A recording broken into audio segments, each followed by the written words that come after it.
మెదక్ జిల్లా నర్సాపూర్లోని బీవీఆర్ఐటి కళాశాలలో గత 4 రోజులుగా అత్యంత ఉత్కంఠభరితంగా సాగిన ఈ బాజాసే ఇండియా 2000 ఫైనల్ రేసింగ్ బగ్గీల పోటీలు ఈరోజు ఘనంగా ముగిశాయి.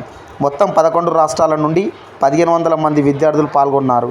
రిజిస్టర్ అయిన 51 బగ్గీలలో కఠినమైన సాంకేతిక పరీక్ష తర్వాత 32 బగ్గీలు మాత్రమే ఫైనల్ రేసులో నిలిచాయి.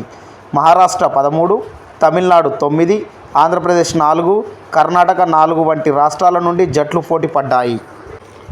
ఈ ముగింపు వేడుకలకు మెదక్ జిల్లా additional superintendent of police C H Mahender ముఖ్య అతిథిగా హాజరై తుది పోరును పచ్చజెండా ఊపి ప్రారంభించారు.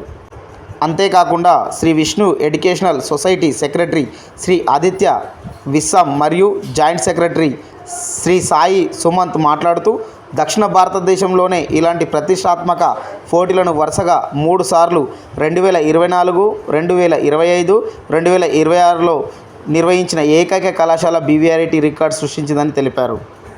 ఈ ముగింపు వేడుకల్లో భాగంగా గెలిచిన విజేతలకు ప్రథమ, ద్వితీయ, తృతీయ వారికి నగదు బహుకరించడం జరిగింది. I was just told that 32 teams have made it to the endurance event. So I wish all 32 participating teams the very best. I hope all of you race well, all of you are safe, and more importantly, all of you are having fun while you're doing the endurance race.